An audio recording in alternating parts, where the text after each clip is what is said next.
नमस्कार, अभिवादन। मैं दुर्गेंद्र चौहान। झारखंड और महाराष्ट्र के चुनाव के लिए वोट डालने का काम पूरा हो गया है और उत्तर प्रदेश की 9 विधानसभा सीटों में भी उपचुनाव पूरा हो गया है। वोट पड़ गए हैं, नतीजे 23 तारीख को आएंगे। वोटिंग समाप्त होने के बाद तमाम तरीके के एग्जिट पोल भी आए, जो कि हर बार आते हैं। जितने भी चुनाव हुए हैं, अंतिम चरण की वोटिंग के बाद एग्जिट पोल आने शुरू हो जाते हैं। आज भी आए, लेकिन इस बार अलहदा क्या था वो देखना बड़ा महत्वपूर्ण है। पिछले जो पूर्व के अनुमान है, चाहे लोकसभा का चुनाव रहा हो कि 400 पार, कई चैनलों ने भारतीय जनता पार्टी और एनडीए गठबंधन को और उनके जो एग्जिट पोल करने वाली कंपनियां हैं, उन्होंने 400 पार से काफ़ी ज़्यादा सीटें दे दी थी। और हकीकत ये हुई कि भारतीय जनता पार्टी 300 का आंकड़ा भी अकेले नहीं छू पाई। तो कुल मिलाकर इसके बाद बहुत सारे एग्जिट पोल हरियाणा को लेकर आए। हरियाणा में कांग्रेस की सरकार प्रचंड बहुमत के साथ इन एग्जिट पोल ने बनाई, लेकिन वो सरकार बीजेपी की तीसरी बार ऐतिहासिक विक्ट्री के साथ में आई और भारतीय जनता पार्टी ने हरियाणा में इतिहास रचा। इसी तरीके से जो पूर्व के अनुभव रहे हैं, तो इस बार देखने को ये मिला है कि टीवी चैनल्स ने जितने भी एग्जिट पोल हैं उनको खुद ओन नहीं किया है।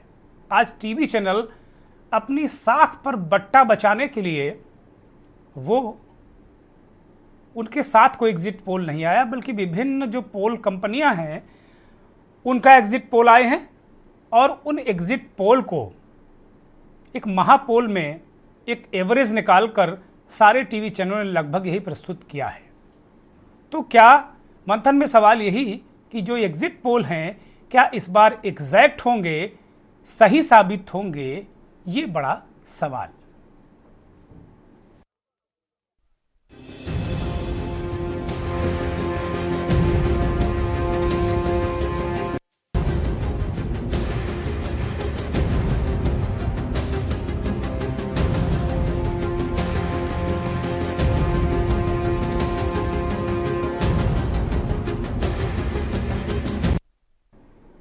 एग्जिट पोल कितना एग्जैक्ट, ये बड़ा सवाल है। और हर जो वोटर है उसके मन में यह है कि क्या ये जो एग्जिट पोल आ रहे हैं इन्हीं के इर्द गिर्द नतीजे होंगे, बड़ा सवाल। और महाराष्ट्र और झारखंड को लेकर 4 से 5 एग्जिट पोल ऐसे आए हैं जिनमें दोनों राज्यों में भारतीय जनता पार्टी गठबंधन की प्रचंड बहुमत के साथ सरकार बनती नजर आ रही है। लेकिन एक्सेस माई इंडिया ये सर्वे लोकसभा चुनाव में इनका थोड़ा मामला गड़बड़ा गया था। उससे पहले 1-2 चुनाव में गड़बड़ा गया। उनके जो फाउंडर हैं प्रदीप गुप्ता, उन्होंने माफ़ी मांगी थी। लेकिन जो मध्य प्रदेश का चुनाव था उसमें बिल्कुल एक्सेस माई इंडिया का जो सर्वे था, एग्जिट पोल था, वो बिल्कुल एग्जैक्ट साबित हुआ था। तो इसी आधार पर एक्सेस माई इंडिया का सर्वे अगर छोड़ दें, वो जरूर झारखंड में कांग्रेस नीत गठबंधन की सरकार, जेएमएम कांग्रेस की सरकार बनाते नजर आ रहे हैं। ठीक ठाक बहुमत के साथ में 53 सीटें वो दे रहे हैं। बाकी ज़्यादातर जो एग्जिट पोल हैं वो महाराष्ट्र में भी महायुति यानी एनडीए की सरकार बनती नज़र आ रही है इन एग्जिट पोल में, और झारखंड में भी। तो वास्तव में बहुत कुछ ऐसे पोल हैं जिनमें एक लंबा अंतर दिख रहा है, एक काफ़ी बड़ा अंतर दिख रहा है, और उसको लेकर भी संशय उत्पन्न हो रहा है। तो अलग अलग तरीके के जो सर्वे हैं, जो एग्जिट पोल जिनको हम कहते हैं, उनको हमने अपने चैनल पर ये प्रस्तुत किया है। जैसा सभी ने किया वैसा हमने भी किया है। हमने भी उनको महापोल के रूप में प्रस्तुत किया है। तो आपके सामने विभिन्न कंपनियों के जो पोल कंपनियां हैं, पोल एजेंसियां हैं, पोल सर्वे करती हैं, उनके ये सर्वे आपके सामने हैं। वो अलग अलग तरीके से बता रहे हैं। जैसे महाराष्ट्र में वो महायुति को बहुत ज़बरदस्त बढ़त दे रहे हैं। तो एक ज़्यादातर सर्वे अगर महाराष्ट्र को देखें, महाराष्ट्र बड़ा इंपॉर्टेंट राज्य है। अब वहाँ लाडली बहना योजना की तर्ज पर ही वहाँ के मुख्यमंत्री ने एक योजना दी थी। तो क्या मध्य प्रदेश की तरह यहाँ भी कमाल करेगी बीजेपी वाला गठबंधन? ये बड़ा सवाल है। लेकिन उत्तर प्रदेश की जो 9 विधानसभा सीटें हैं वहां उपचुनाव आज हुआ। कानपुर से लेकर कुंदरकी तक मारकूट हुई, मारपीट हुई, धक्का मुक्की पुलिस वालों से हुई। कानपुर में भाजपा प्रत्याशी और पुलिस के बीच झंझट हुआ। आरोप लगा कि भारतीय जनता पार्टी के वोटरों को वोट नहीं डालने दिया जा रहा है, वहाँ पुलिस पक्षपात कर रही है, इस तरीके के आरोप लगे। धक्का मुक्की भी भारतीय जनता पार्टी के कार्यकर्ताओं नेताओं ने यहाँ एक डिप्टी एसपी के साथ में की। तो इस तरीके की बहुत सारी चीज़ें निकल कर आई और जो पूरे चुनाव में जिस तरीके से माना जा रहा था कि ये चुनाव बहुत शांतिपूर्वक तरीके से हो जाएगा, वैसी तस्वीर दिखी नहीं। हल्ला गुल्ला, झंझट, संघर्ष जरूर दिखा। तो जो सड़क पर संघर्ष दिखा, मुझे उम्मीद है कि वो संघर्ष कहीं ना कहीं बैलेट में भी दिखा होगा, वोट में भी दिखा होगा। लेकिन जो सर्वे आए हैं, एग्जिट पोल सर्वे जिसको हम कहते हैं, उसके मुताबिक ज़्यादातर लोगों ने 6 सीटें भारतीय जनता पार्टी और 3 सीटें समाजवादी पार्टी को दी हैं। एक सर्वे अपवाद है जिसने 7 सीटें भारतीय जनता पार्टी को दी हैं और 2 सीटें ही समाजवादी पार्टी को दी हैं। लेकिन निश्चित तौर पर जिस तरीके से सर्वे भी आए हैं और जिस तरीके से सड़क में दिखा है संघर्ष, उससे ये तो अनुमान लग जा रहा है कि मुकाबला संघर्ष का रहा है, मुकाबला कांटे का रहा है। कुल मिला के ये है। कुछ तस्वीरें महाराष्ट्र के चुनाव की आपको दिखा देते हैं, फिर हम चर्चा में जाएंगे। जरा महाराष्ट्र के चुनाव की तस्वीरें दिखाई जाएं। ये अलग अलग तस्वीरें हैं, अलग अलग जो सेलिब्रिटी हैं, तमाम लोग हैं, वोट डालने के लिए वो निकले। सलमान खान भी गए और तमाम लोग जो इस तरीके से वोट डालने गए अलग अलग। आपको चूँकि मुंबई तो एक तरीके से स्टारों का गढ़ ही है। मुकेश अंबानी अपने परिवार के साथ में, सलमान खान, एकनाथ शिंदे महाराष्ट्र के मुख्यमंत्री, केंद्रीय वाणिज्य मंत्री भी वहाँ वोट डालते नजर आए, पीयूष गोयल, शरद पवार, बहुत बड़े नेता, महाराष्ट्र के कई बार मुख्यमंत्री, अब एनसीपी शरद चंद्र पवार के अध्यक्ष। तो महाराष्ट्र चुनाव में क्या स्थितियां होंगी, क्या परिस्थितियां होंगी, क्योंकि 2 चीज़ें हैं। महाराष्ट्र चुनाव, इस बार का विधानसभा चुनाव ये जवाब दे देगा कि असली शिवसेना कौन है, शिंदे वाली शिवसेना है या उद्धव ठाकरे वाली शिवसेना है, और अजीत पवार और शरद पवार में बड़ा नेता कौन है। ये जवाब ये विधानसभा चुनाव देंगे, ऐसा माना जा रहा है। झारखंड में हेमंत सोरेन की जो योजनाएं हैं, महिलाओं के लिए, छात्रों के लिए, छात्राओं के लिए, लड़कियों के लिए जो योजनाएं हैं, क्या वो योजनाएं काम करेंगी? क्या उन्हें जेल भेजना भारतीय जनता पार्टी को मुश्किल साबित होगा? क्या मुश्किलें भारतीय जनता पार्टी के लिए पैदा करेंगी? वोट में क्या ये दिखेगा? और हेमंत सोरेन के प्रति क्या सिंपैथी है लोगों में? ये बड़ा जो सवाल हैं, इनका जवाब इस बार की ये चुनाव जरूर दे देंगे। तो कुल मिलाकर अगर देखा जाए तो उत्तर प्रदेश को लेकर एक आंकड़ा तमाम तरीके का आ रहा है, लेकिन जो बुर्का और वोटिंग और झंझट बवाल पर समाजवादी पार्टी के अध्यक्ष अखिलेश यादव और भूपेंद्र चौधरी भारतीय जनता पार्टी के प्रदेश अध्यक्ष, उनके बीच एक दूसरे पर बयानबाजी भी है, वो भी आपको सुनाएंगे। अखिलेश यादव का ये एक्स पर पोस्ट है।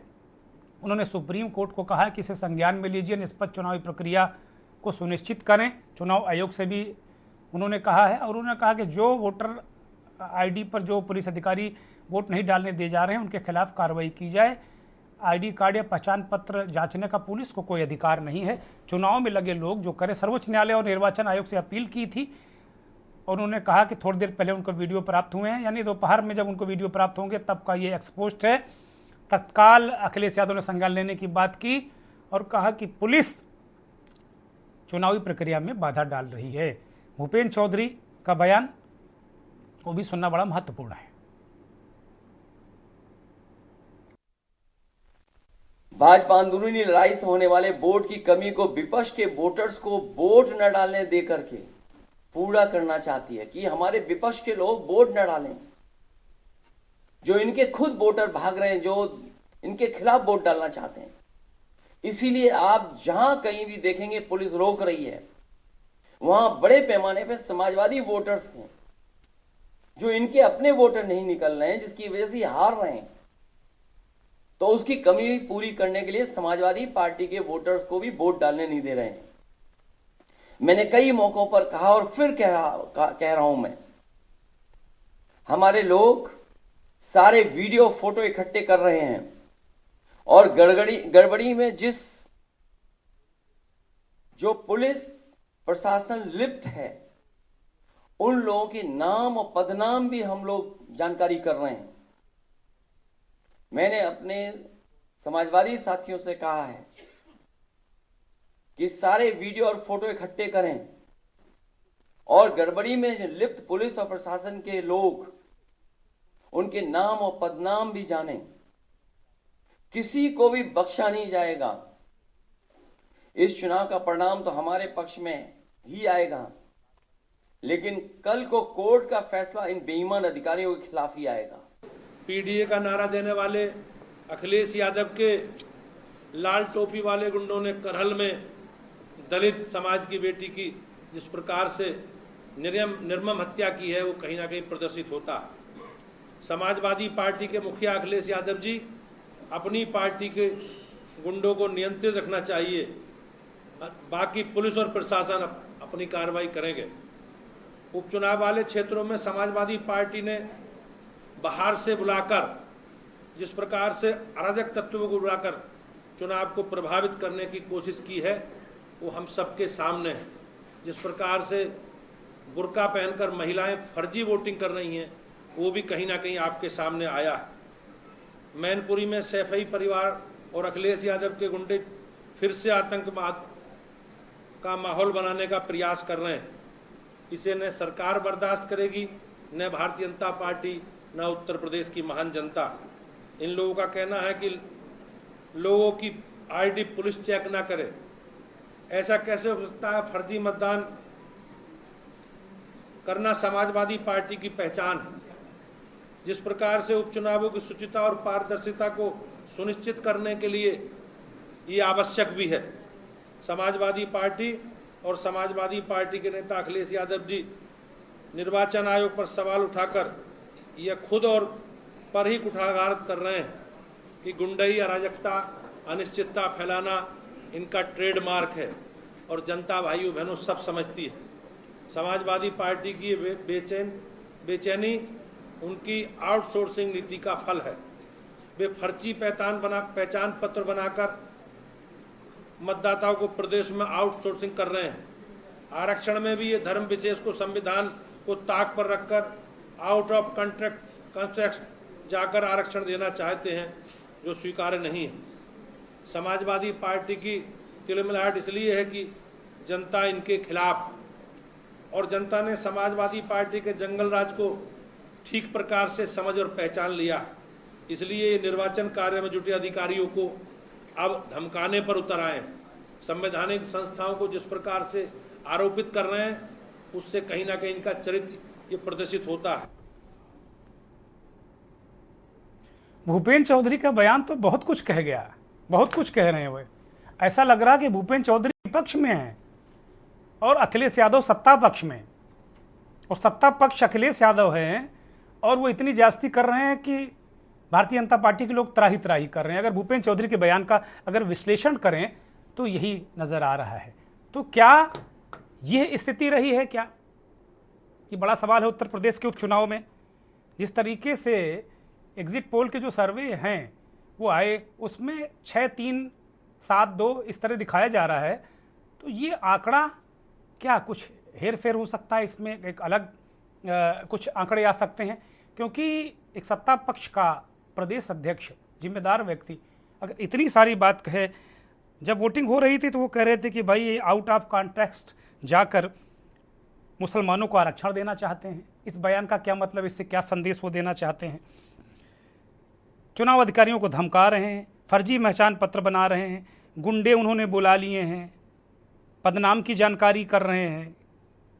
ये बातें क्यों कह रहे हैं वो? भाई ये तो सब ये सारे जो वो आप कह रहे हो कि ऐसा कर रहे हैं, तो ये रोकना तो आपका काम था।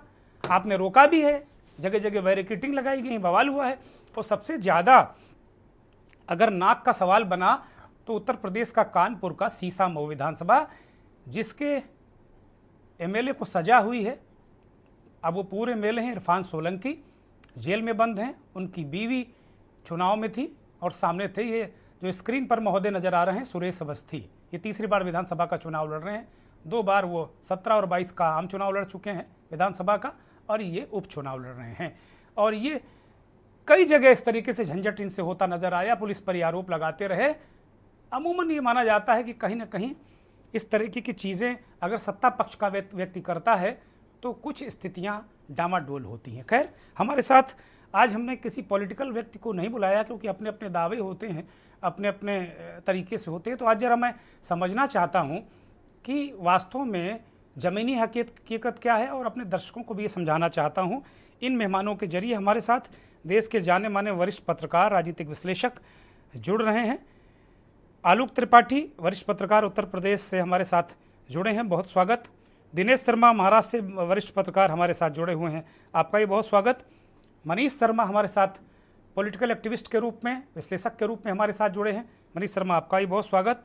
और उत्तर प्रदेश और देश की राजनीति पर बहुत पैनी नज़र रखने वाले और बहुत खरा बोलने वाले संजय श्रीवास्तव राजनीतिक विश्लेषक के तौर पर हमारे साथ जुड़ गए हैं।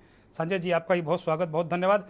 संजय जी, ऐसा लगता है कि उत्तराखंड या हिमाचल से आए हैं, टोपी वही वाली लगाए हैं, काफ़ी सुंदर लग रही है, बहुत अच्छा लग रहा है संजय जी का ये जो चेहरा है मुझे। लेकिन संजय जी, भूपेंद्र चौधरी के बयान को अभी हमने भी सुनाया, आपने भी सुना होगा। उत्तर प्रदेश को लेकर हम चर्चा कर रहे हैं। ऐसा लग रहा है कि विपक्ष में भारतीय जनता पार्टी है, इतनी ज्यादती आज अखिलेश यादव और उनकी पार्टी ने कर दी है। इसे किस तरीके से हम देखें, इसे हम क्या समझें एक पत्रकार के तौर पर? अनम्यूट करिए संजय जी। तो दुर्गेन जी, एक पत्रकार के तौर पे सभी पत्रकार हैं और ज्यादातर एक्टिविस्ट हैं, तो बड़े अफसोस के साथ कहना पड़ता है कि एक राष्ट्रीय और अंतरराष्ट्रीय पार्टी कहिए भारतीय जनता पार्टी को जी, इतनी ज्यादा पार्टी संगठन के तौर पे या इतने ज्यादा जो पार्टी में कार्यकर्ता हैं वो किसी अन्य पार्टियों में कहीं दुनिया में नहीं है जी। और उत्तर प्रदेश एक बड़ा राज्य है, बड़ी जनसंख्या वाला है और उसके ये प्रदेश अध्यक्ष हैं, मुखिया हैं और इन्हें खुद की जबान से बोलना तक नहीं आता है। आपने जो सर्वे वो एनालिसिस करने की बात की, जितनी देर भूपेंद्र चौधरी ने पढ़ा वो पन्ना पढ़ा, बोला नहीं है। कैमरे के सामने फेस करके कुछ बोला नहीं, सिर्फ पन्ने पढ़ते गए। यानी वो स्क्रिप्ट जो पढ़ते हैं, इस टाइप के प्रदेश अध्यक्ष भारतीय जनता पार्टी के उत्तर प्रदेश के हैं। अब ये स्क्रिप्ट किसने लिखी? भाई, कौन गुंडई कर रहा है आज के आप उपचुनाव में? तमाम जगहों पर पिस्टल किसने तानी? कौन सा गुंडा है वो? वर्दी वाले गुंडे किसके हैं? सरकार के इशारे पे किस तरीके से लोगों को वोट देने से रोका जा रहा है? हफ्ते 10 दिन पहले से खबरें आ रही थी कि पुलिस तमाम इलाकों में जाके और वोटर आईडी कार्ड तक जब्त कर रही है। तो कौन लोग हैं ये? इसका जवाब दे भूपेंद्र चौधरी। लेकिन वो क्या देंगे? उनके मुंह में तो जुबान ही नहीं है। वो तो जो दे दिया था वही पढ़ते, वही आपने भी देखा स्क्रीन पर और हमने भी देखा। तो ऐसे प्रदेश अध्यक्ष की बात को हम क्या लें जो खुद से स्वयं के विवेक से कुछ बोलने लायक नहीं है, सिर्फ स्क्रिप्ट पढ़ते हैं और इसके बाद आरोप लगा रहे हैं। सरकार किसकी उत्तर प्रदेश में?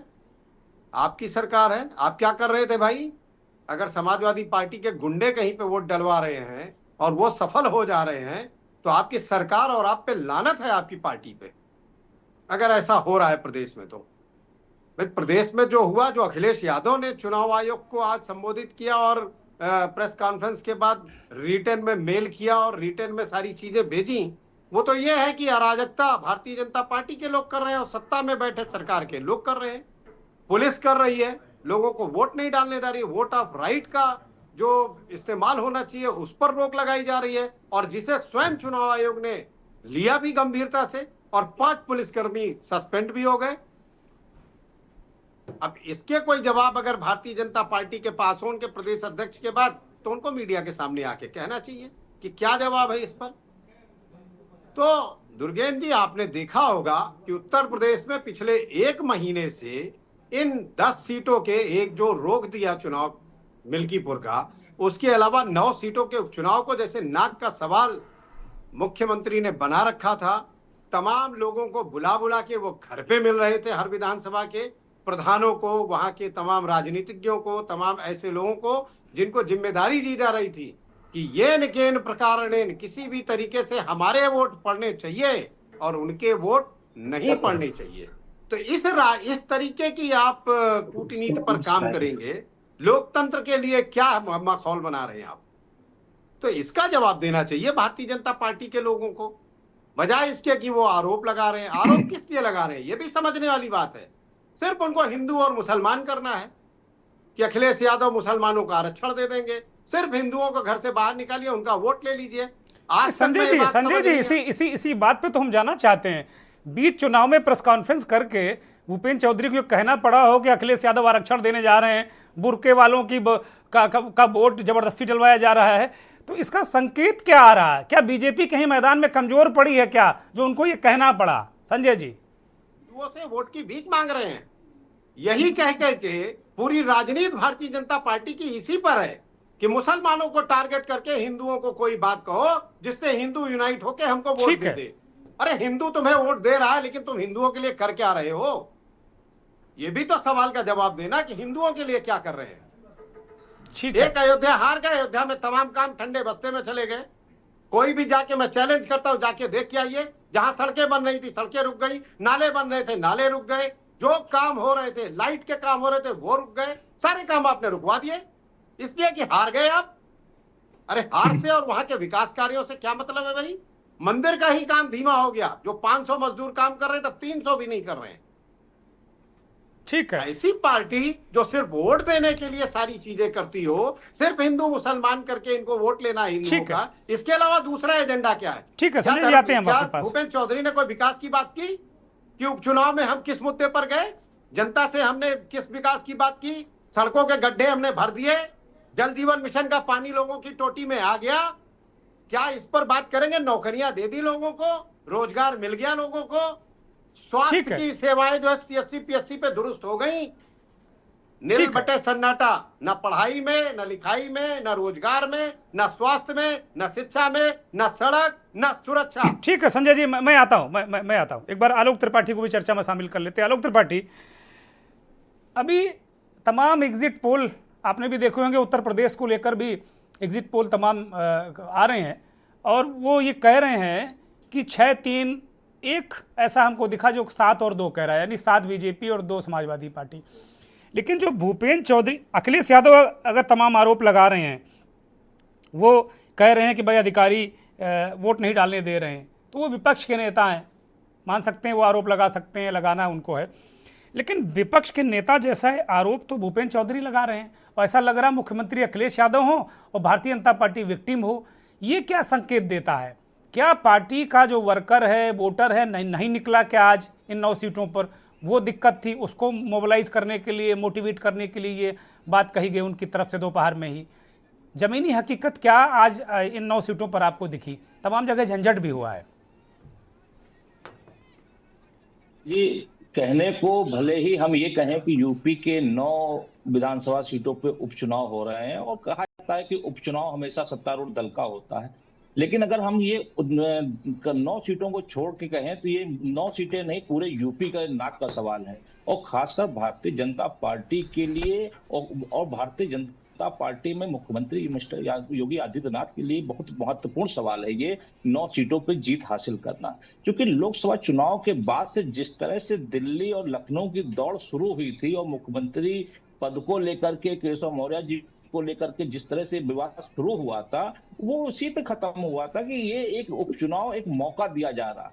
और यही कारण है कि आप देखिए कि जब जिस दिन से उपचुनाव की घोषणा हुई उसके बाद से मुख्यमंत्री जी ने एक विधानसभा क्षेत्र में स्वयं जाकर के वहां की जो चीजों को देखा, जिम्मेदारी तय की, मंत्रियों को दौरे लगाया, कोई कसर नहीं छोड़ी। क्योंकि ये उपचुनाव नहीं है, ये 2027 का चुनाव समझिए आप, तो ये उपचुनाव नहीं बल्कि मेन चुनाव कहिए यूपी में। और यही कारण है, अगर हम दूसरी तरफ देख लें, इंडिया गठबंधन यानी कि समाजवादी पार्टी को जिस तरह लोकसभा चुनाव में पीडीए के नाम पे बहुमत मिला, ये कह लीजिए बहुत बड़ी संख्या में यहाँ सीटें जीतती जो उम्मीद नहीं थी, तो वो उनको भी वो चीज मौका है कि अगर हम इस चीज को बरकरार रख पाते हैं इस उपचुनाव में जीत से, तो वो 2027 का लक्ष्य जो समाजवादी पार्टी या इंडिया गठबंधन मान के चल रहा है, लेके चल रहा है, वो दूर नहीं होगा। तो इसलिए यूपी का उपचुनाव दोनों दलों के लिए बड़ा महत्वपूर्ण है या दोनों गठबंधनों के लिए बड़ा महत्वपूर्ण है। रही सवाल जिस तरह से भाजपा के अध्यक्ष ने आरोप लगाया, ये बहुत कम देखने को मिलता है कि जिसकी सरकार हो उसकी पार्टी का नेता इस तरह की बात करे। जबकि अगर हम देखते हैं तो जो समाजवादी पार्टी के जब मुखिया ने प्रेस कॉन्फ्रेंस की और जिस तरह से फुटेज निकल के आया, उसमें साफ दिख रहा था तमाम पुलिस वालों ने रोका लोगों को, पिस्टल तानी, जबकि आयोग का स्पष्ट निर्देश था कि कोई भी जांच नहीं करेगा। लेकिन ये सब चीजें हुई तो ये लग रहा था कि यूपी में ये उपचुनाव बहुत हल्का चुनाव नहीं है। भले ही महाराष्ट्र और झारखंड में जो चुनाव हो रहा है उससे भी ज्यादा महत्वपूर्ण यूपी का ये उपचुनाव है, ये देखने को मिला। लेकिन मतदाताओं का जो प्रतिशत था, वोट का जो प्रतिशत था, वो बहुत अच्छा नहीं था और शायद राजनीतिक दलों ने इस पे ज्यादा ध्यान भी नहीं दिया कि मतदान का प्रतिशत कैसे बढ़ाएं। वो सिर्फ अपना वोट कैसे आएगा, अपने लोग वोट कैसे डाल पाए और लोग ना डाल पाए, उसमें उलझे रहे। और ये उपचुनाव पूरा में चुनाव आलोक जी, देखने को मिला। उपचुनाव में प्रतिशत थोड़ा सा कम ही होता है, लेकिन कुछ ज्यादा ही कम दिख रहा है। वैसे प्रतिशत कम ही होता है उपचुनाव में। हम जरा एक बहुत महत्वपूर्ण सवाल आपसे जानना चाहते हैं, जमीनी हकीकत। ये तो हुआ कि भाई ये हुआ, अखिलेश यादव ने कहा, भूपेंद्र चौधरी ने ये कहा, और जाहिर सी बात है कि हमको भूपेंद्र चौधरी को जब मैंने पूरा सुना अभी इस कार्यक्रम में, तो मुझे लगा वो कि विपक्ष के नेता हैं और सत्ता पक्ष में अखिलेश यादव मुख्यमंत्री हैं। ये अपने आप कितना विक्टिम बता रहे हैं कि अखिलेश यादव ने वोट डलवा दिए, फर्जी गुंडे बुलाए, फर्जी पहचान पत्र बनवाए, पूरे सारे बीएलओ आपने बदल दिए, अखिलेश यादव कैसे फर्जी पहचान पत्र बनवा लेंगे। तो ये चीज़ें किस बात का संकेत हैं? क्या जो प्रतिशत कम हुआ वो बीजेपी का कोर वोटर निकला नहीं, आज ये चीखते चिल्लाते रहे? जमीन में हकीकत क्या रही, क्या खबर है आपके पास? और जो अभी एग्जिट पोल पर हम चर्चा कर रहे हैं, तो एग्जिट पोल में 6-3 एक जगह केवल 7 और 2 बताया गया, तो उसमें क्या आप मानते हैं ये जो एग्जिट पोल एग्जैक्ट होने जा रहा है या कुछ परिवर्तन हो सकता है इसमें? आलोक त्रिपाठी। नहीं, मुझे लगता है कि जो एग्जिट पोल आ रहा है इसमें थोड़ा सा परिवर्तन होगा और ये रेशियो मुझे जो लगता है कम से कम 5 और 4 का होना चाहिए। अब ये देखना होगा कि जिस तरह से वोटिंग हुई, जिस तरह से धांधली की चीजें निकल के आई, उसमें 5 किसकी होंगी, 4 किसकी होगी। क्या पीडीए का जो फार्मूला था वो लोकसभा चुनाव वाला वो उपचुनाव में सफल होता है, या हिंदुत्व का जो कार्ड खेला गया, बटोगे तो कटोगे या बटोगे तो ये सफल होगा। तो ये जो मतदान का प्रतिशत है ये भी बड़ा महत्वपूर्ण है। और खासकर इसमें जो बहुजन समाज पार्टी चंद्रशेखर आजाद ने जो एंट्री की, जो कि बसपा कभी चुनाव नहीं लड़ती थी, तो उसका भी महत्वपूर्ण रोल है कि वो कितना वोट काट ले जाएगी। तो कुल मिलाकर के अगर हम देखें एग्जिट पोल का थोड़ा सा परिवर्तन आएगा, 5-4 का रेशियो रहना चाहिए मेरे हिसाब से। और जो एग्जिट पोल आ रहे हैं ये कई बार बदल भी जाते हैं, कई बार जो एक सर्वे होता है उसमें कुछ ना कुछ कमियां रह जाती हैं। इस बार चैनलों ने खुद ऑन नहीं किया है, इस बार चैनलों ने इस बात को कहा है साफ तौर पर कि नहीं ये हमारा एग्जिट पोल नहीं, ये कंपनियां कर रही हैं। तो मुझे एक ब्रेक पर जाना है, मैं एक ब्रेक पर जा रहा हूं, और ब्रेक से लौटेंगे तो महाराष्ट्र और झारखंड की भी चर्चा करेंगे, और उत्तर प्रदेश तो साथ साथ चलता ही रहेगा।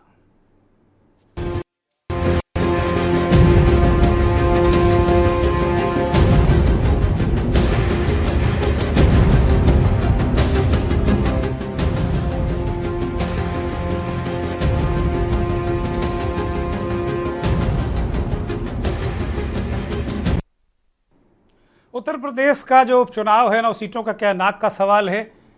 क्या उत्तर प्रदेश, महाराष्ट्र और झारखंड में बटोगे तो कटोगे का नारा चला है? भारतीय जनता पार्टी को एक छत्र विजय मिल रही है? ये बहुत सारे सवाल हैं। जो अब तक एग्जिट पोल आए हैं वो यही बता रहे हैं कि उत्तर प्रदेश से लेके झारखंड और महाराष्ट्र तक भारतीय जनता पार्टी का झंडा बुलंद रहेगा। लेकिन क्या एग्जिट पोल एग्जैक्ट साबित होंगे, यही बड़ा सवाल है। ब्रेक के दौरान एक और खास मेहमान हमारे साथ जुड़ गए हैं, इस देश के जाने माने संपादक, वरिष्ठ पत्रकार, विश्लेषक अजय शुक्ल जी भी हमारे साथ जुड़ गए हैं। बहुत स्वागत, बहुत धन्यवाद, बहुत आभार अजय जी। रुख दिनेश शर्मा की तरफ, महाराष्ट्र से हमारे साथ वरिष्ठ पत्रकार जुड़े हुए हैं। दिनेश शर्मा जी, जो एग्जिट पोल आए हैं उनको लेकर क्या आप राय रखते हैं? क्या यही होने जा रहे हैं एग्जैक्ट? क्योंकि 5 कम से कम ऐसे एग्जिट पोल हैं जो ये बता रहे हैं कि महायुति की सरकार कंफर्टेबली बन रही है, ठीक ठाक बहुमत के साथ में बन रही है। दर्शकों को मेरा नमस्कार जी, और आपको भी मेरा नमस्कार। नमस्कार दिनेश जी। मैं ये कहना चाहूंगा कि मुस्कुराने का समय है, मुस्कुरा लीजिए। दर्द दिल में छुपा है फिर भी सजा लीजिए। क्या पता ये पल कल होंगे कि ना होंगे, मुस्कुराने का समय है, मुस्कुरा लीजिए। क्या बात है। ये एग्जिट पोल है, एग्जैक्ट पोल नहीं है।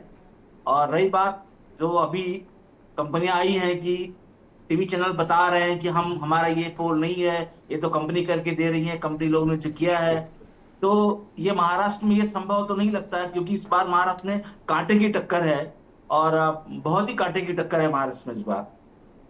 विदर्भ ले ले, मराठवाड़ा ले ले, पश्चिम महाराष्ट्र ले ले, पूना ले ले, ठाणे ले ले, मुंबई ले ले, हर जगह कांटे की टक्कर है।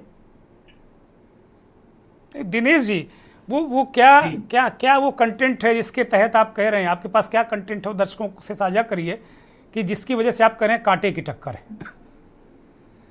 पहली बात तो मैं आपको बता दूं कि महाराष्ट्र अभी लोकसभा चुनाव से उबर ही नहीं पाया है, और जो उद्धव ठाकरे के साथ जो कहानी की गई थी, परिवार को तोड़ा गया, पार्टी को तोड़ा गया, उसके साथ साथ उनका सिंबल लिया गया, और दूसरी पार्टी शरद पवार के साथ जो कहानी की गई, पार्टी को तोड़ी गई, सिंबल ली गई, ये महाराष्ट्र के महाराष्ट्र लोग ऐसे होते हैं जो, मैं आपको कह दूं कि मुंबई कर होते हैं, पुणे कर होते हैं, नांदेड़ कर होते हैं, विदर्भ कर होते हैं, ऐसे लोग होते हैं जो इनको भूलते नहीं है।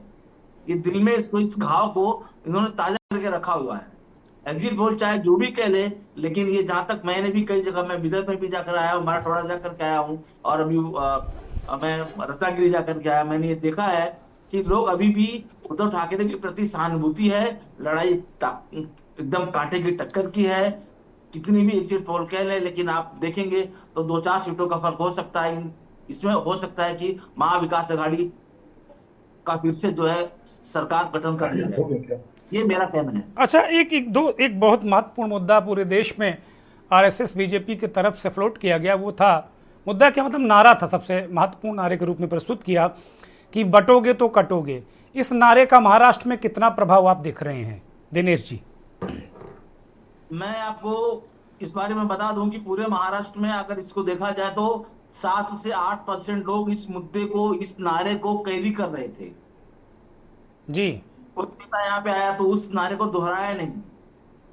इनके नेताओं से पूछा गया तो ये भी इस चीज को, एक है तो सेफ है, नारे को ही बदल दिया। कटेंगे तो बटेंगे तो कटेंगे, ये महाराष्ट्र में चला ही नहीं है। महाराष्ट्र में अगर कुछ, मैं अगर कह लूं कहने के लिए कि अगर एकनाथ शिंदे की सरकार ने अगर कुछ किया तो लाडली बहना जो चलाया, इसका कुछ फायदा इनको मिल सकता है। हाँ, बड़ी बात है, क्योंकि ये लाडली बहना ने गेम चेंज कर दिया था मध्य प्रदेश में। तो ये जो एग्जिट पोल आ रहे हैं, इसमें कहीं उस चीज का संकेत तो नहीं मिल रहा है कि प्रचंड बहुमत के साथ में एकनाथ शिंदे दोबारा सत्ता में आ जाएं? प्रचंड तो नहीं कह सकते, लेकिन कांटे की टक्कर जरूर होगी, क्योंकि लाडली बहना ने महिलाओं के प्रति रुझान जरूर इकट्ठा किया है कि ये सरकार है, हमें पैसे दे रही है, ये सरकार है जो हमारे सुख दुख में रहेगी। तो इसलिए कुछ ना कुछ तो परसेंटेज महिलाओं का जो वोटिंग परसेंट है वो इनके साथ जा रहा है। ठीक बात है। मनीष शर्मा की तरफ रुख करेंगे। मनीष शर्मा, आप लगातार हमारे साथ इस बीच चर्चा में रहे हैं और आपने बहुत मजबूती के साथ में कहा है कि भारतीय जनता पार्टी हरियाणा में इसलिए जीती कि वो सामाजिक न्याय की चैंपियन हो गई। और आप लगातार, अभी कल ही चर्चा में ये सवाल मैंने किया था आपसे, तब भी आपने डिनाई किया था कि नहीं, भारतीय जनता पार्टी झारखंड, महाराष्ट्र और उत्तर प्रदेश में सामाजिक न्याय की चैंपियन नहीं बनेगी इस बार। आज जब वोटिंग हो गई है, चुनावी नतीजे आने शेष हैं, तब आपका स्टैंड क्या होगा? और दूसरा मसला ये है कि जिस तरीके से अभी दिनेश शर्मा ने कहा कि लाडली बहना यानी जो बेनिफिशरी स्कीम हैं उनका असर जरूर रहा है, और झारखंड में एक्सेस माई इंडिया ने सबसे उलट एग्जिट पोल दिया है। वो कह रहे हैं कि वहाँ 53 सीटों के साथ कांग्रेस और जेएमएम सरकार वापस आ रही है। मनीष शर्मा जी, ध्रुवेन जी, मैं बस इसमें इतना कह रहा था कि बेसिकली हम लोग जो आकलन कर सकते हैं वो ये आकलन कर सकते हैं कि 2024 के चुनाव के बाद मुद्दों के स्तर पे, मसलों के स्तर पे क्या कोई परिवर्तन होता हुआ दिख रहा है, क्या कोई बदलाव दिख रहा है। अगर इसकी एनालिसिस की जाए तो मैं जैसे पहले आपसे कह रहा था कि हरियाणा में एक कह लीजिए कि एक उल्टी बात हो गई, वहां मुद्दे में बड़ा परिवर्तन हुआ और कांग्रेस पार्टी के बलंडर के चलते वहां सामाजिक न्याय की चैंपियन बनी बीजेपी, और जाट बनाम गैर जाट का मसला बना और वो बहुत हिट हुआ। वो एकदम से कह लीजिए कि वो बीजेपी को नया एक तरह से प्राणवायु वहां से मिला हरियाणा से। जी। महाराष्ट्र में और जब झारखंड में हम देखते हैं तो लोकसभा चुनाव की ही बात एक तो ये दिखती है कि कहीं भी कम से कम आप लोगों में से कोई भी या कहीं भी मैं देख रहा हूं कोई मोदी फैक्टर पे चर्चा नहीं हो रही। जैसे लोकसभा चुनाव में कोई मोदी फैक्टर और राशन को भी मैं ढूंढ रहा हूं कई डिबेट से, कोई चर्चा नहीं कर रहा। राशन भी बहुत बड़ा फैक्टर होता है, उसकी बात अब कोई नहीं करता। जी, एक तो मैं देख रहा हूं कि एक बात तो जनरलाइज अब हो गई है सोसाइटी में, पॉलिटिकल जो एक्टिविस्ट हैं या इस तरह के जो एनालिसिस करने वाले लोग हैं या ये जितने सर्वे वाली कंपनियां हैं वो भी मोदी फैक्टर पे चर्चा करना बंद कर दी। एक तो लोकसभा में जो कॉमन फैक्टर जो अभी कंटिन्यू कर रहा है बीजेपी के नकारात्मक खिलाफ, वो तो ये है कि मोदी फैक्टर नहीं रहा। तब क्या कर रहे हैं, तब वहां क्या चल रहा है, तो तब आप वहां के आप लोकल लेवल पे जब जाते हैं महाराष्ट्र में, तो चाहे वो मुंबई के धंधे को गुजरात भेज देना हो, चाहे वो विदर्भ का मसला हो, चाहे वो विदर्भ के किसानों का मसला हो, चाहे वो मराठवाड़ा इलाके में जो पूरा एक जो आरक्षण की मांग है, जो सवाल है उसमें कोई परिवर्तन हो, या फिर जो महाराष्ट्र में जो ओबीसी जातियां थी जिनको माली, धनखड़ और जो मैं आपसे कह रहा था बंजारी, जो कभी किसी दौर में भाजपा के साथ हुआ करते थे गोपीनाथ मुंडे के दौर में, आज वो स्वतंत्र ढंग का उल्लेख कर रहे हो, किसी पार्टी के साथ बंधे हुए नहीं है। तो मैं जब ये देखता हूं कि राजनीति के स्तर पे और नैरेटिव के स्तर पे क्योंकि आरक्षण और संविधान का सवाल भी बना हुआ, उसकी डिग्री कम हो सकती है, ज्यादा हो सकती है, वो मैं उस पर बात नहीं कर सकता हूं क्योंकि सेंट्रल चुनाव और लोकल चुनाव में एक जरूर जाहिर सी बात से अंतर आएगा। तो मेरा ये कहना है कि कोई परिवर्तन नहीं होता हुआ पुरानी परिस्थितियों में वो नहीं हो रहा। और इसलिए जब आप लाडली बहना की बात करते हैं, ये जो सर्वे कंपनियां जो सर्वे लेके आई हैं, महाराष्ट्र में लाडली बहना वाले सवाल को बीजेपी के लिए फायदेमंद कर रही हैं, जो फायदे के रूप में देख रही हैं, लेकिन वही झारखंड में वो जेएमएम के लिए फायदे में नहीं देख रही। ये बड़ा अजीब तरह का आप समझिए सर्वे का भी एक कंट्राडिक्शन देखिए कि वो दो जगह पे इसी तरह की योजनाएं हैं जो हिट योजनाएं हैं, वहां उन जगहों पे वो दोनों जगह उनको शिफ्ट कर लेती हैं। महाराष्ट्र में आके वो बीजेपी के लिए फायदेमंद बताने लगती हैं और झारखंड में जाकर के वो जेएमएम को इस पे कोई बेनिफिट नहीं देती हैं। तो मेरा आपसे ये कहना है कि ये कोई झारखंड से लेकर महाराष्ट्र तक लेकर के मैं अभी भी उस पर मेरी समझ बनी हुई है। आज यूपी में जो हुआ वो हमको लगता है कि यूपी के किसी पिछले 10-12 सालों के इतिहास में शायद पहली बार ऐसी इस तरह की अराजकता, इस तरह का शर्मनाक हरकत, पुलिस का रवैया, चुनाव आयोग का रवैया, मेरे लिए बहुत ही ये कितनी घबराहट है उत्तर प्रदेश में, कितना ज्यादा संकट में है बीजेपी और किस तरह से कुछ चीजें आप उसमें अगर देखेंगे तो आपको आश्चर्यजनक कुछ कॉमन चीजें दिखेंगी। हर जगह पुलिस जो है चेक कर रही है लोगों का आई कार्ड और लोगों को लौटा रही है। हर जगह मुस्लिम मोहल्लों को रोका जा रहा है। हर जगह बूथ के अंदर जो अधिकारी हैं वो जो है लोगों को वोट डालते हुए जो है पूछ रहे हैं कहाँ आप वोट कर रहे हैं, और कई जगहों पे एक जगह पे तो पिस्तौल ही निकाल लिया वहां के सच्चाई ने जो है। तो एक मैं ये देख रहा था कि यूपी में भी मैं जो आपसे कहना चाहता हूं कि प्लान ए जो था बीजेपी का, प्लान ये था कि मास का कम्युनलाइज किया जाए, मास को कम्युनलाइज किया जाए, यानी दलित, पिछड़ा और जो है माइनॉरिटी के बीच तनाव खड़ा किया जाए। ये प्लान ए था।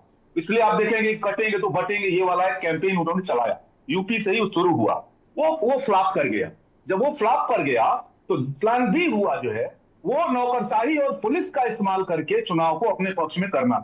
और इसकी भयानक कह लीजिए कि मैंने इतना एक्सट्रीम में जा करके और इतना आप समझ लीजिए कि इससे मैंने खुले ढंग से, नंगे ढंग से जिस तरह का राज्य मशीनरी को जन संगठन की तरह इस्तेमाल बीजेपी ने यूपी में किया है, पुलिस का और नौकरशाही का, वो शायद हमको लगता है कि 70-80 के दशक में हम लोगों ने देखा होगा जब दलित मोहल्लों को वोट डालने से रोक दिया जाता था, पिछड़ों आदिवासियों को वोट गांव घेर लिया जाता था, ठप्पा लगा दिया जाता था, माइनॉरिटी के लोगों को रोक लिया जाता था। जैसे लग रहा है कि वो पुराना जमाना जो है यूपी के चुनाव में लौट रहा है। ठीक है। और ये बात और बता रहा है कि बीजेपी भारी संकट में। जी दिनेश शर्मा कुछ कहना चाहते हैं, फिर मैं अजय जी के पास जाऊंगा। दिनेश शर्मा बोलिए। हाँ जी, मैं ये कहना चाह रहा था कि महाराष्ट्र में वाकई जो ये भाई साहब कह रहे थे कि इनमें अजीब स्थिति हो गई है, पेचो पेच में फंसे हुए हैं। चुनाव के ठीक एक दिन पहले बीजेपी के राष्ट्रीय महासचिव के साथ एक बड़ा खेला होता है, विनीत तावड़े के साथ, और उन्हें 500 करोड़ रुपए के साथ पालघर जिले में वेदांता होटल में पकड़ लिया जाता है और उनके ऊपर एफआईआर दर्ज हो जाती है। अब जी। महाराष्ट्र में बीजेपी 2 दौड़ों में बढ़ चुकी है। आने वाला समय यह कह रहा है कि देवेंद्र फडणवीस, अब तो मैं नाम भी ले रहा हूं आपके सामने, कि देवेंद्र फडणवीस और विनोद तावड़े जो दिल्ली के राह से चलते हैं और एक महाराष्ट्र की राह से चलते हैं। अब दिल्ली के राज से वो महाराष्ट्र में राज करेंगे और ये फडणवीस चाहेंगे कि राज मैं करने दूं, ये कतई संभव नहीं है। नहीं, क्या विनोद इसी का फडणवीस एक मतलब बड़े था। दावेदार के रूप में विनोद तावड़े बड़े दावेदार के रूप में वहां थे क्या विनोद जी? बिल्कुल बड़े दावेदार, दिल्ली से अमित शाह के ये राइट हैंड कहे जाते हैं। ऐसी कोई मीटिंग नहीं रही है जिसके अंदर विनोद तावड़े उपस्थित ना रहे हो, मुंबई या महाराष्ट्र के अंदर। तो ये मुंबई से यहाँ दिल्ली से महाराष्ट्र में आए और ये देवेंद्र फडणवीस को पचा ही नहीं कि आखिर में मतलब ये आप दिल्ली आप में ये कहना रहने चाहते हैं वाले कि व्यक्ति बीजेपी के अंदर महाराष्ट्र में अंतर कलह है, आप ये कहना चाहते हैं?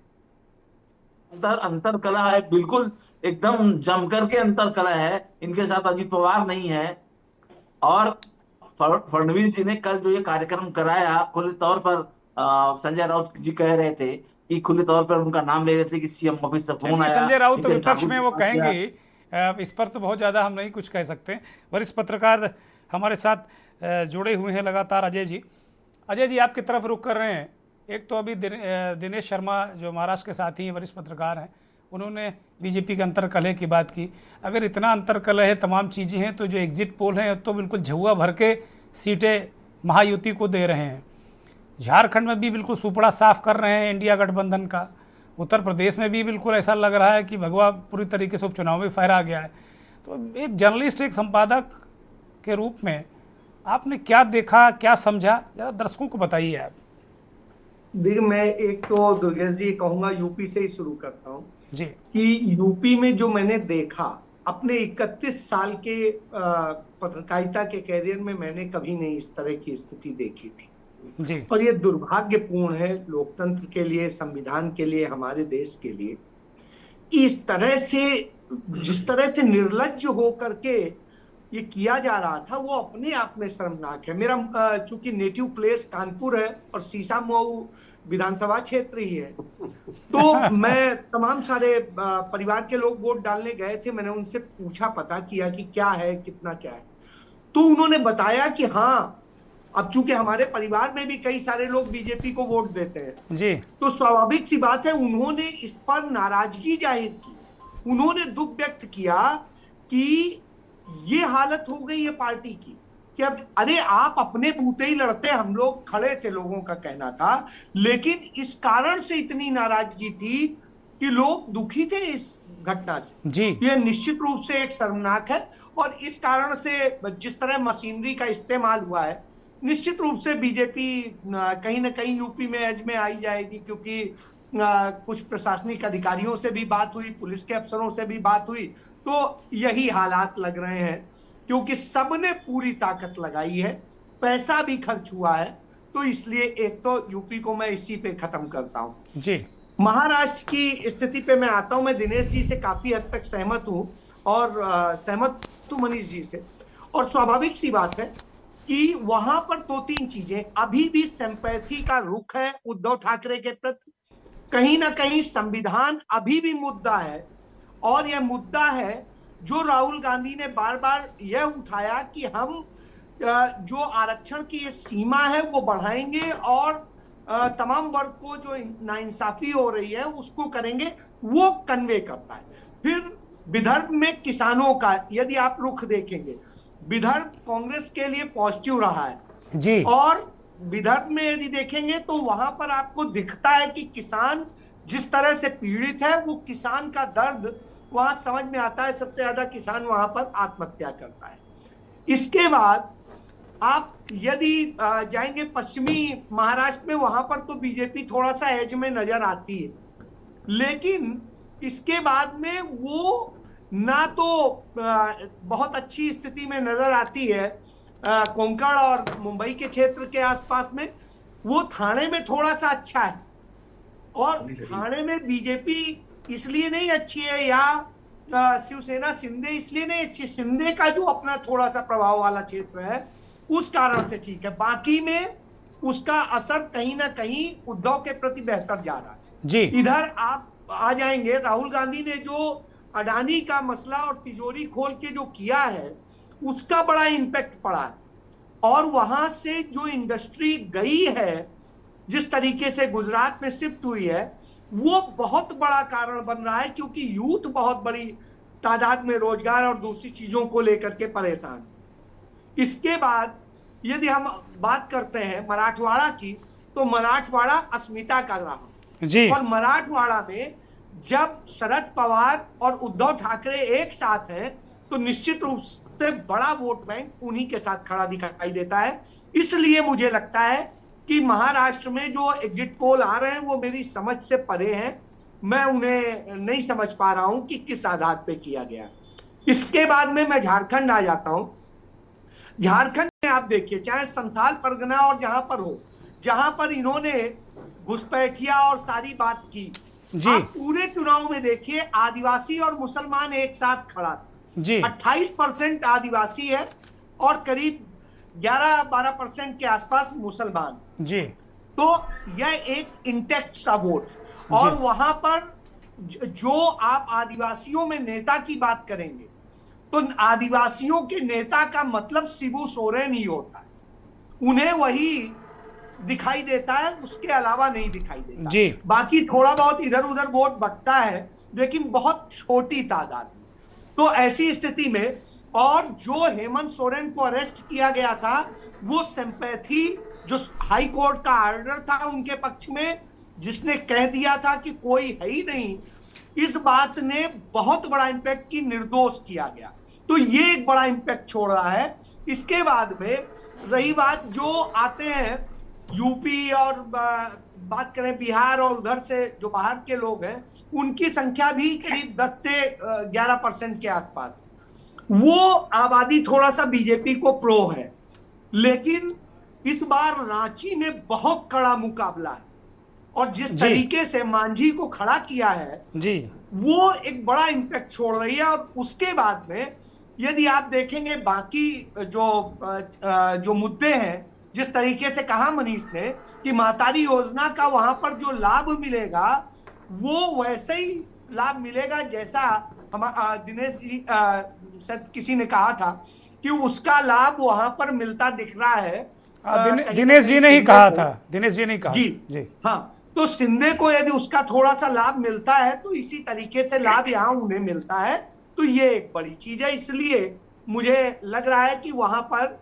जेएमएम कांग्रेस जो है बेहतर करेंगे, हालांकि कांग्रेस थोड़ी कमजोर है और जेएमएम ठीक लड़ रही है। जी, ठीक बात है। अजय जी ने बहुत अच्छे तरीके से तीनों राज्यों की स्थिति को बता दिया। उत्तर प्रदेश से तो अजय जी ने हाथ ही जोड़ लिए कि अब यहाँ क्या कहना, लेकिन महाराष्ट्र और झारखंड में उनका विश्लेषण बड़ा बेहतरीन है दर्शकों के सामने। संजय पांडे झारखंड से हमारे साथ वरिष्ठ पत्रकार जुड़ गए हैं। संजय पांडे, अजय जी ने कहा कि भाई अभी भी आदिवासियों के नेता, जनजातियों के नेता शिबू सोरेन ही हैं, उनका परिवार है।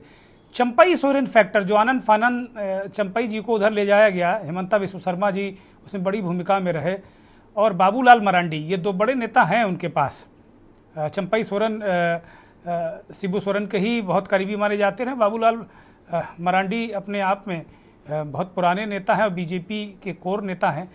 तो इनकी भूमिका या इनके नाम पर क्या बीजेपी वहाँ बेहतर नहीं कर पाएगी क्या? संजय पांडे। दुर्गेश जी देखिए, इसमें कहीं शक नहीं है कि इस बार का चुनाव, मैं पहले भी कहा कि इस बार का चुनाव, जितने भी चुनाव हुए अब तक विधानसभा झारखंड बनने के बाद, तो इस बार का चुनाव थोड़ा अलग तरीके से लड़ा गया और कई फैक्टर इसमें है। कुछ फैक्टर में जैसे अभी फिलहाल मैंने बीजेपी और जेएमएम दो सत्र में कहने का तात्पर्य है कि जेएमएम कुछ बढ़ाता हुआ दिख रहा है। और सबसे बड़ी मजे की बात है कि जयराम महतो जो JLKM पार्टी के बैनर तले जो है अपने अध्यक्ष को बनाए थे, उन्होंने कैची ये काम किया है। तो कहने का मतलब यार आने वाला समय चूंकि तो है, लेकिन झारखंड जरा महत्व एक बहुत बड़ी फैक्टर, और झारखंड मुक्ति मोर्चा जैसे पहले भी कहा है कि जो उनके जो योजना थी, मतलब खासकर फिलहाल जो 6 मंथ का जो टाइमिंग पीरियड मिला, और जिस तरीके से कल्पना सोरेन जी भी जिस तरह से कैंपेनिंग की, तो मोटा मोटी इंडिया ब्लॉक का जो स्टार प्रचारक के रूप में कल्पना सोरेन प्रमुखता रूप से दिखी हर मैदान में, हर मोर्चे पर, और वो गई।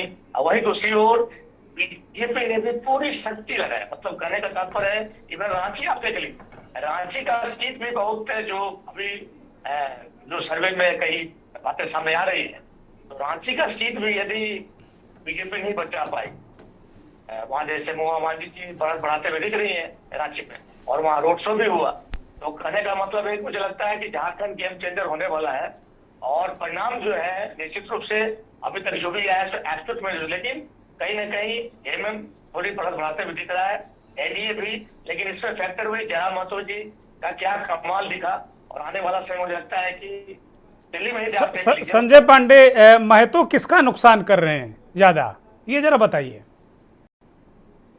कौन सर? महतो की बात कर रहे हैं जो आप। हाँ, तो उसमें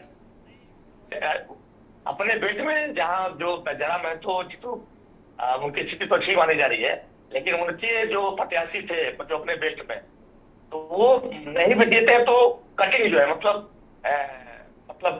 अब किसको नुकसान करते हैं, ये बहुत जो 23 तारीख को जो जब गिनती होगी वो इम्पोर्टेंट होगा, तो वो काटेंगे किसको आगे, तो निश्चित रूप से है कि कहीं ना कहीं नुकसान जो है, और मुझे लगता है कि एनडीए गठबंधन को हो सकता है उसमें। ठीक बात है, ठीक बात। मैं संजय श्रीवास्तव की तरफ रुख करूंगा। संजय श्रीवास्तव, अभी जैसा चर्चा में तमाम लोगों ने उत्तर प्रदेश को लेकर, ज़्यादातर लोगों ने यहाँ की स्थिति परिस्थिति पर विचार व्यक्त किए अपने, जो चुनाव जैसा हुआ, और आपका भी गुस्सा इसी पर था कि भाई ऐसा कोई चुनाव होता है क्या। लेकिन अभी मनीष शर्मा ने ये बात कही बड़ी महत्वपूर्ण, कि अब ये तय करेगा, इंडिया ब्लॉक के लिए भी एक बड़ा सवाल है, अखिलेश यादव के लिए एक बड़ा सवाल है कि जो सामाजिक न्याय की चैंपियन अखिलेश यादव थे लोकसभा चुनाव में, वो भी अब तय होगा कि सामाजिक न्याय का चैंपियन कौन है। और ये जो चुनाव है, क्या आप मानते हैं कि इस चुनाव से कोई 27 की राह को देखा जा सकता है कि 27 किस तरह होगा, या बड़ी जल्दबाजी होगी ऐसा कहना, संजय जी? नहीं, कोई जल्दबाजी नहीं होगी दुर्गेंद्र जी। मैं तो अपने नजरिए से 27 की राह अभी से देख रहा हूं कि बीजेपी के लिए कांटो भरी है, अभी से बोल रहा हूं।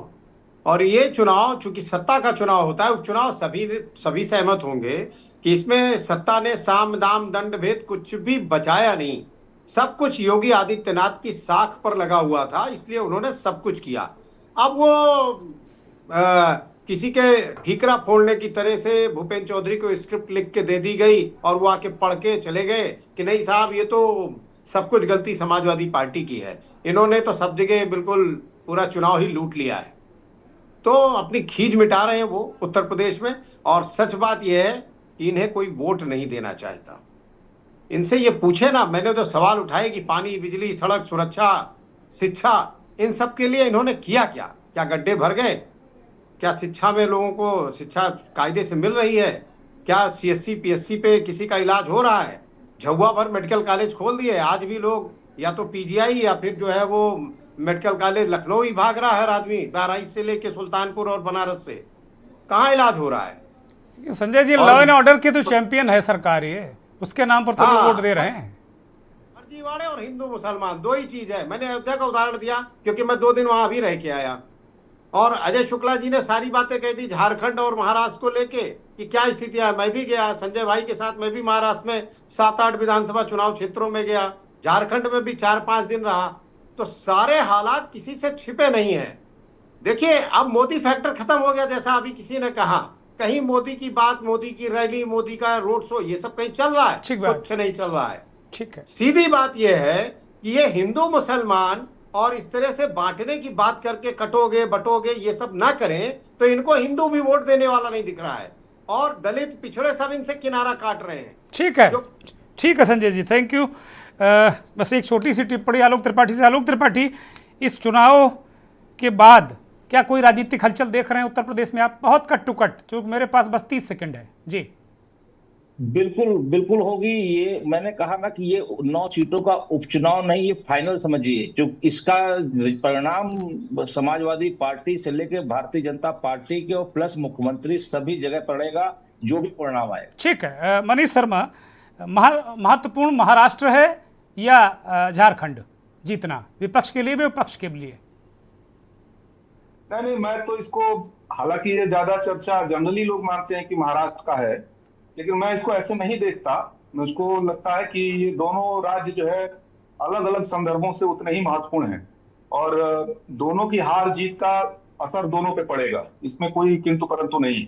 और हम तो यहाँ तक कह रहे हैं कि यूपी का जो उपचुनाव है, वो आप ध्यान दीजिए कि पूरे देश में कई जगह उपचुनाव हो रहे हैं, लेकिन उपचुनाव की चर्चा अगर कहीं हो रही है तो वो यूपी की हो रही है। ठीक है, यूपी का उपचुनाव भी उपचुनाव नहीं है, ये बेसिकली हिंदुत्व के जो गढ़ का इलाका है, जिसको ढहा दिया था 2024 में, उसकी आगे भी बचा रहेगा कि नहीं बचा रहेगा, थैंक यू, उसका खात्मा होगा कि वो बना रहेगा, ये थैंक यू अजय जी। अंतिम टिप्पणी बस बहुत छोटी सी, अनम्यूट करिए अजय जी, अनम्यूट करिए प्लीज।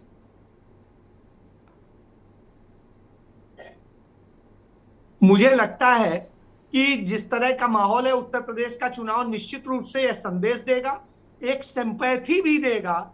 जिस तरह से उपयोग किया गया है, इसका सिंपैथी का लाभ मिलेगा इंडिया गठबंधन को।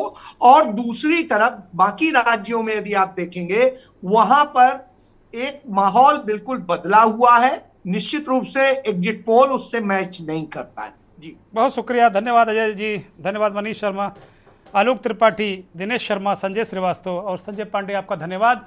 आभार उन दर्शकों का जिन्होंने इस कार्यक्रम को देखा, अपनी राय कुछ बनाई होगी। चुनाव हो गया है, अब जो भी सरकार आए, जो भी नतीजे आए, कम से कम पूरी जिम्मेदारी से, पूरे मनोयोग से हमारे और आपके लिए काम करे, यही मेरी उम्मीद है, आप सबकी भी उम्मीद है और यही गुजारिश भी। नमस्कार।